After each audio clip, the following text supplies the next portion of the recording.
Hi, this is Susan Bennett, the voice of Siri.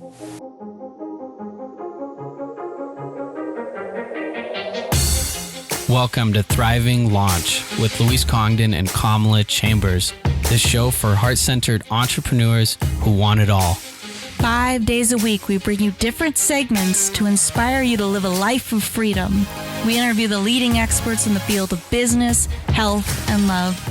Be sure to check out Training Tuesdays, where we give you a clear action plan to grow your own business. How would you like to be able to interview world-class experts? Sit down and have chats with people like Jack Canfield, Marianne Williamson, Robert Kiyosaki, Tim Ferriss, you name it. Would you love to interview other people that you really admire and consider to be your heroes? Well, we've created a course for you that teaches you how to podcast, how to set it all up, and how to get going so that you can really have a successful show and you can do it properly. Over at thrivinglaunch.com, we have a podcasting course, and it's there for you, waiting for you to snatch it up. So head on over to thrivinglaunch.com and let me teach you how to podcast the right way. The voice is such a powerful tool, and today we're going to talk about how powerful that tool is. If you have an iPhone or an iPad, you're going to recognize our guest today. We have Siri on our show. The voice of Siri is read by Susan Bennett, and she's come onto the show to share with us about how we can use our voice for success. Welcome to the show. Susan Bennett, is so awesome to have you here. Welcome to Thriving Launch. Are you ready to launch? I am ready to launch. Okay, so Susan, you do the voice of Siri, you do all sorts of other voices. Your life must have changed significantly ever since. I remember when I was reading this article and it was like, the real voice of Siri has been discovered. How has your life changed since that happened? Well, it's changed a lot, actually. It's I do a lot of different work than I used to do, after embracing Siri. And I do a lot of speaker events and appearances because people are fascinated by Siri, and they're also fascinated by the fact that there's an actual human behind the voice. I think everyone thought the voice was computer generated. So, people enjoy learning about Siri because it really is an iconic thing. I mean, there was the first concatenated voice to sound human. We watched a thing with David Letterman where he was talking about Siri and what if he was the voice for Siri, and this like 5-minute clip all about Siri. And one of the things that he said is, if I did that voice, I'd want to be anonymous. I wouldn't want people to know who I was. Did you want to stay anonymous? Was that something that you wanted? Did you want it to be public knowledge? Well, I struggled with it. For 2 years, I didn't reveal myself. Siri appeared on October 4th, 2011, and I didn't appear until October 4th, 2013, because I knew that it was going to be a significant factor in my career.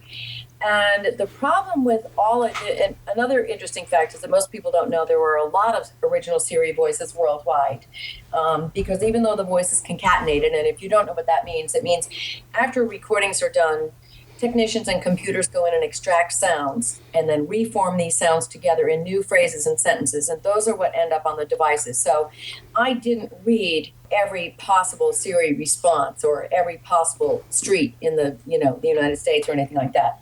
These phrases and sentences were all created from the recordings. And the original concatenated voices sounded very, very robotic, and you couldn't interact with them. They sounded like, hello, how are you? And you certainly didn't want to talk to those voices. And that's what made the original Siri so iconic. But all of the original Siri voices, many of us had done a lot of messaging work and work that you, as a voice talent, consider anonymous. And what changed for all of us is when all of a sudden our anonymity was completely gone, when our anonymous voice became a persona like Siri. Suddenly, if you're calling up and you hear my voice go, "Thank you for calling, please press 1." You're not going to say, "Oh, that voice sounds so familiar. Oh, that sounds like such and such." You're not even going to listen to the sound of my voice because you're listening for the information. But as soon as that voice becomes a persona in your phone that you talk to, I don't know how many hundreds of times a day, suddenly the voice actor is no longer anonymous. And so I had to really struggle with what I wanted to do with that information. Really powerful stuff. And the voice itself is such an incredible tool. It says so much about who we are, and it gives social cues into the kind of person we are, the state we're in the moment. I'd love to hear a little bit more from you who've been in the industry for so long, what the voice says about who we are. Well, I think it says a lot. A lot of it has to, to do with just the basic sound of our voices has an influence on people, how we speak, whether we have an accent or not. People can identify where we're from, cues like that. But also people can generally tell, even if you're trying to hide it, people can tell if you're angry or if you're really excited. It just, automatically comes through the voice. And what is going to be, a kind of a significant factor in our so-called progress towards artificial intelligence is the voice. Because when we start having all of these machines doing everything for us and taking all of our jobs, the way that we can relate to them is because they will have a somewhat human voice, because at least the sound that became, the AI's voice was originally human. That is really cool. And it reminds me of an article that I read some time ago where they broke down the voices of like America's 20 most iconic and sexy voices or something like that, with like Marilyn Monroe, Scarlett Johansson. And they went through this list, and this person at a university, I don't remember exactly all the details of it, but they talked about certain aspects of these different actresses and models and what the similarities were with their voices and what made them sexy through their voice. So that was a really interesting question to me, Kamala, that you asked. What got you interested, Susan, what got you interested in voices and doing this kind of work? To me, it's really unique. Kamala and I use our voices for the podcast, but it's not something that we've ever really dove deep in the way that you would. Well, I got into it accidentally because I'm a musician. I'm a singer, and I used to do sing a lot of jingles for commercials when they did that. Now they don't do it as so much.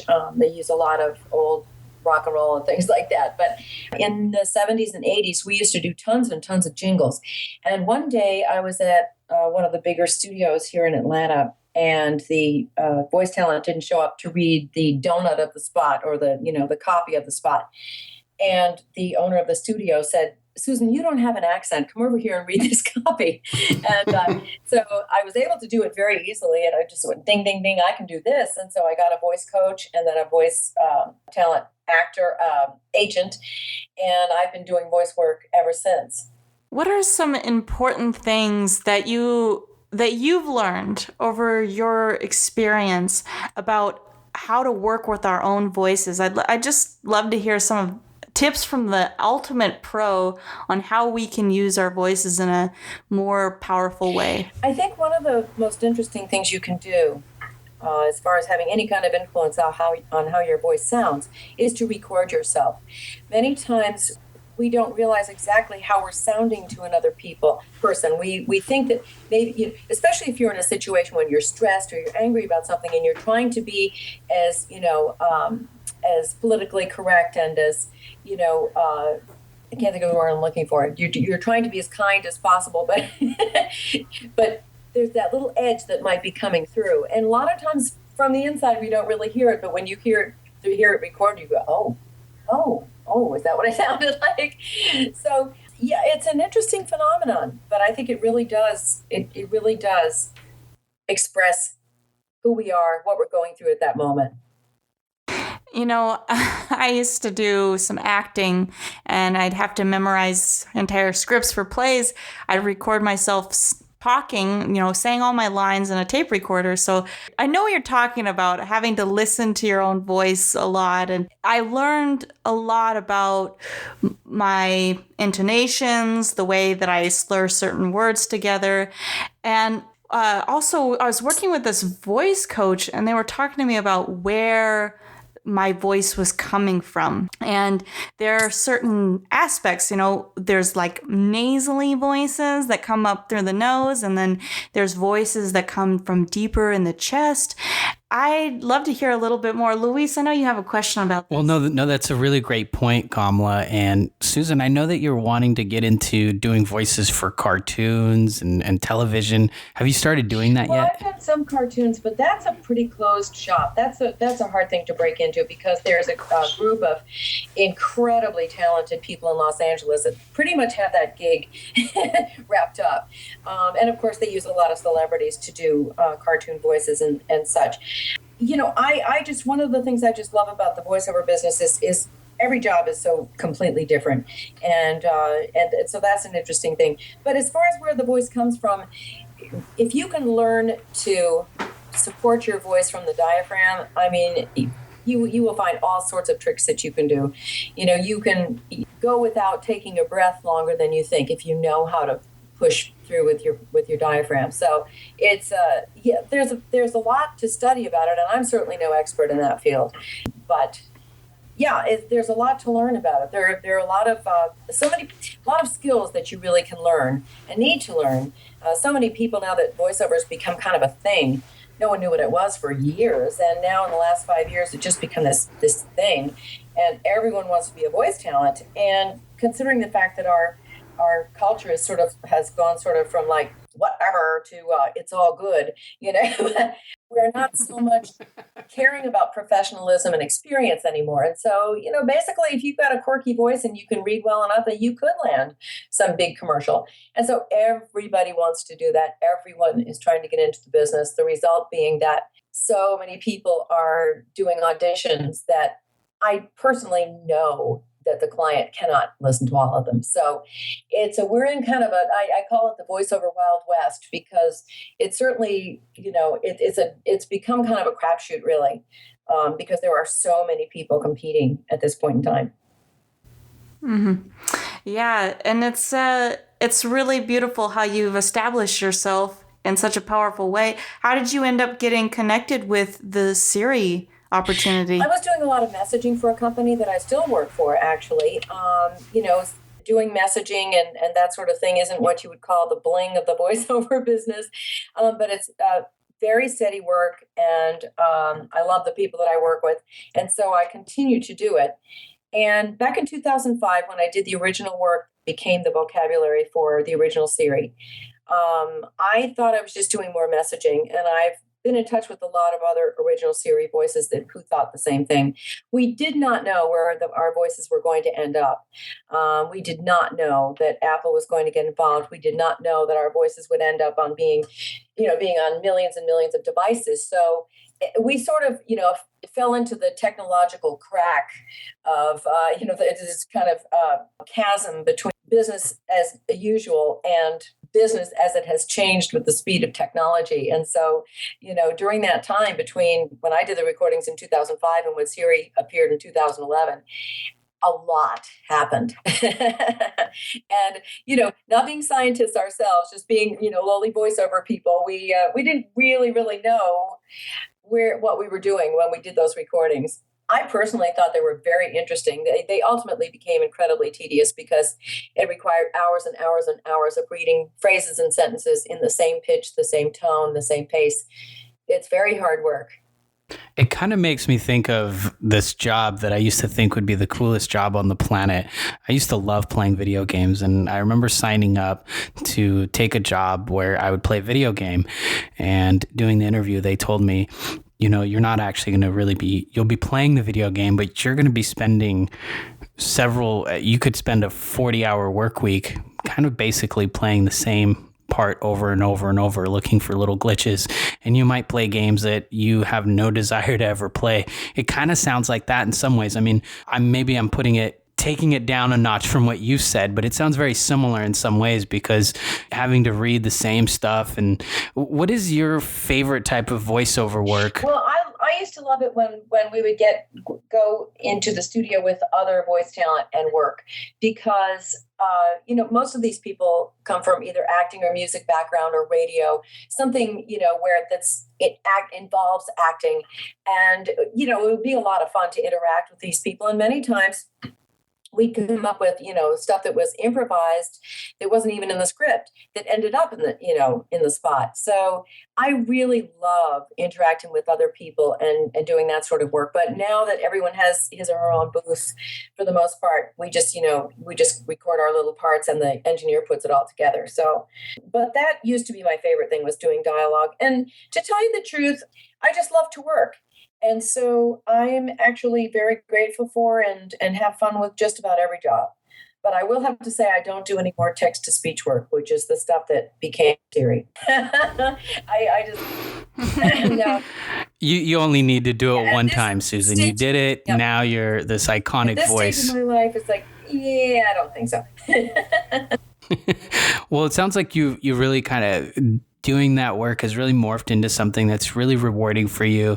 Just looking at your social media, it looks like you're having a lot of fun. Going over to your website, you've been featured on a lot of different television spots. People have really been impacted by the work that you've done. And now here's the money question.